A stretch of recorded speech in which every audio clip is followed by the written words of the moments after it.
Hey everyone, Spopes here. Farming a lot of champion points as quickly as possible will be one of the first challenges you face in the endgame of the Elder Scrolls Online. The hard cap on champion points is 3,600, and you need at least 160 to craft the best gear in the game. Lots of guilds and groups doing trials will ask that you have at least 600 champion points before you can join veteran content. However, once you're at around 600, there's no real need to grind any further. If you haven't gotten to CP 600 yet, or you want to grind past that point, in this video I'll cover the best methods, all the tips you need to know, every boost that you can get to make sure your experience of farming champion points is both easy and lucrative, and on top of that, you won't drive yourself crazy in the process. There are some points that everyone practically agrees on, while some of the tips I'm going to mention might be a bit more contentious. A lot of this comes down to personal preference. There's more than one way to skin a Khajiit, so to speak.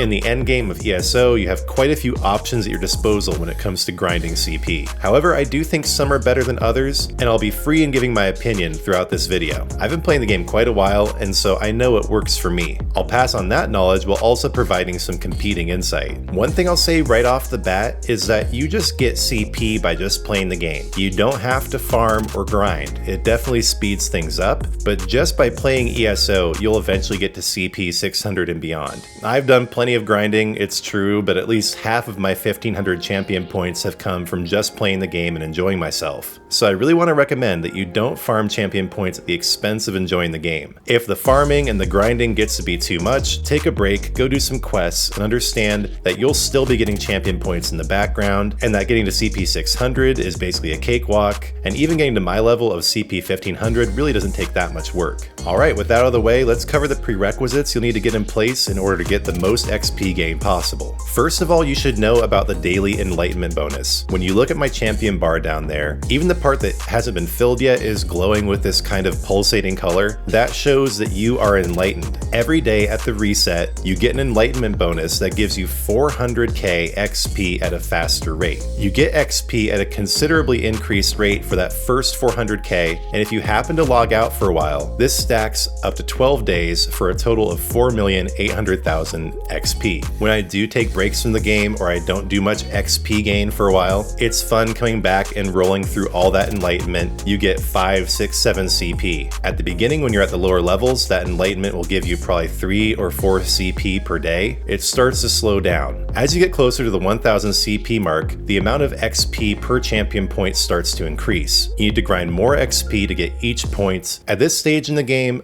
I only get about 1 champion point per daily enlightenment bonus. So don't log out for more than 12 days at a time because your bonus does cap, but if you take a few days off, it can actually be a boost because you get more enlightenment when you come back in. Next, let's talk about training gear. Training is a trait that you can put on both weapons and armor that provides extra XP. When your armor is leveled all the way up to legendary, that goes up to 11% per piece, meaning you can get a hefty amount of extra XP if all your armor pieces and your weapon are in the trait training. Also, there's a particular set called Heartland Conqueror that doubles the effectiveness of your weapon traits. This doesn't affect your armor training trait, but it does make your weapon training trait twice as powerful. On top of that, there are various items in the game that increase your XP gain. For instance, experience scrolls give you extra XP up to 150%. Also, there are craftable items in the game, such as Ethereal Ambrosia and the improved version Mythic Ethereal Ambrosia that can also give you up to plus 150% XP. When it comes to the potions, you can increase the amount of time they last with a skill from the provisioning skill line called Connoisseur, which adds 20 minutes. So Mythic Ethereal Ambrosia base lasts 30 minutes. With Connoisseur, it goes up to 50.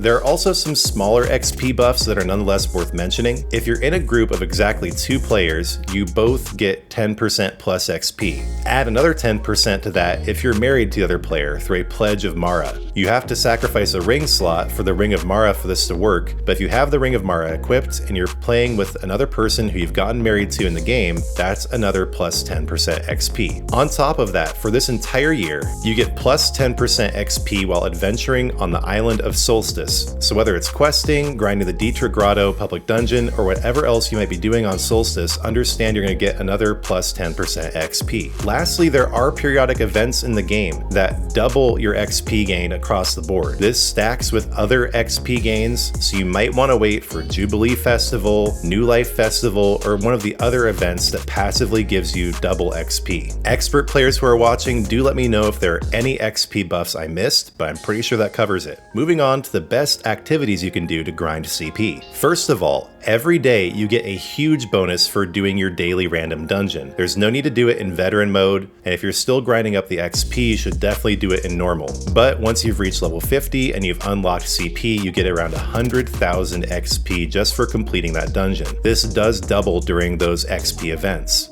Generally, random normal dungeons are pretty easy to do, especially if you have a good group, so consider inviting some more experienced players, friends, guildmates to help this go better and faster. DLC dungeons definitely take longer, but usually these go by in about 10 to 15 minutes, 30 minutes max, and you've gotten a huge chunk of XP for grinding champion points. You get the same bonus for completing your daily Battlegrounds match, which is a type of PvP in the game, but your team has to win to get this bonus. Especially if you aren't familiar or comfortable with PvP yet, you might want to skip this, but for veteran players who are still trying to grind their CP, doing your daily Battlegrounds is something you don't want to miss. Those are your two biggest boosts on a daily basis, and from there, it's just about picking whichever perpetual XP grind you like the most. For me, it's public dungeons. So public dungeons, like Obsidian Scar here in Rivenspire, are great for a number of reasons. There are lots of mobs, they often have a circular layout. One of the major disadvantages is you have to compete with other players here. Because it's not an instance dungeon, there might be other players on the map fighting you for mobs. You can of course team up with them, and in this dungeon in particular that works really great because there are two different rooms basically, and if one of you is running this area and the other is running this area, you end up synergizing really nicely. So if you do find someone else in here, try to whisper them, talk to them in voice chat, say, hey,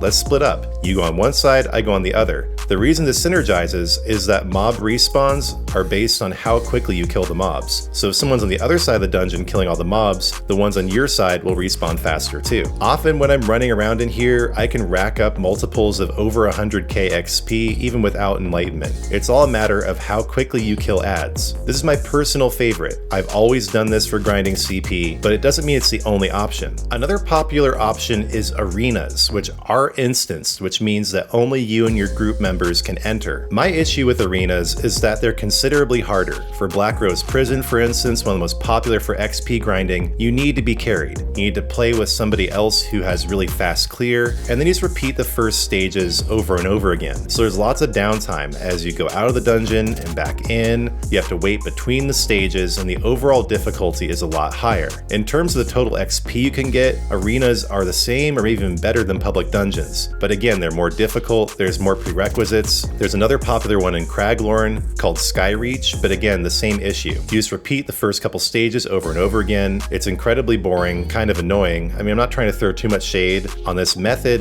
It is very popular, but for me, it's partially too much of a time investment. You have to find someone to play with and stick around for a while you can just grind in a public dungeon for like 5 minutes at a time, get a couple CP, come back later. It's much more casual. Speaking of Craglorn, there are also certain areas in the map, especially in Craglorn, where there are lots of mobs that appear that give lots of XP, such as Spellscar. You have the same issue there that you have in public dungeons though. It's not instance, so anyone can be there and you have to compete with other players. One option of course is teaming up, but if you're doing that already, you might wonder why you're not just doing arenas. Spellscar also apparently got nerfed a few years ago, so it's not as good as it used to be. The last method I will mention is dolmens. Really, this is better for leveling 1 to 50, and if you're still doing that, check the video linked above and in the description. However, some people still grind dolmens when they're getting CP, because it's the most laid back, the most casual. You can just sit at one of these and just wait for it to come back, do about 2 minutes of work,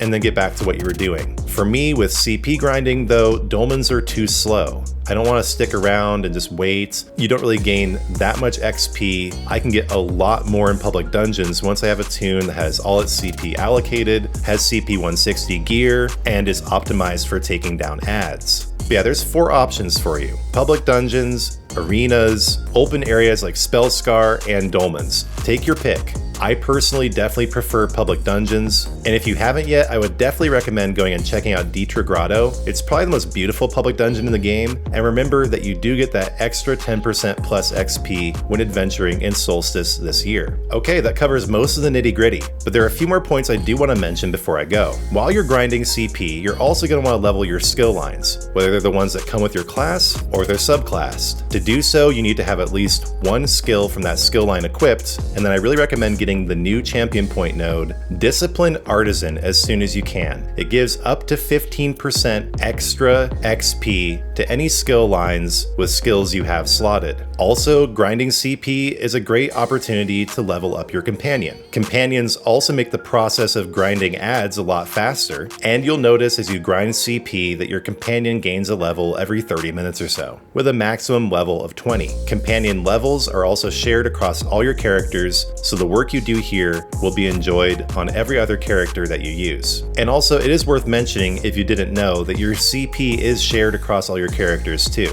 as long as they're level 50. But once you get to level 50 on a new character, it'll have all the champion points you've already unlocked. You can allocate them and start using them right away. Okay, I think that's everything I wanted to cover. Just summarizing one more time. To buff your XP gain while grinding champion points as much as possible, definitely leverage that 400k daily enlightenment XP bonus. While you're at it, equip training gear and consider using Heartland Conqueror to increase the training buff on your weapon. Make sure you use XP scrolls or potions. The ones that give 150% are the best, and you can increase the duration of the potions with the Connoisseur passive from the provisioning skill line. It's often a good idea to wait for the 2x XP events to grind champion points because it goes so much faster. And on top of that, you have a couple other smaller 10% boosts from being a two-man group, from being married to your partner, and this year from adventuring in Solstice. Once you've gotten your daily dungeon and battlegrounds out of the way, the 4 best methods for grinding CP are public dungeons,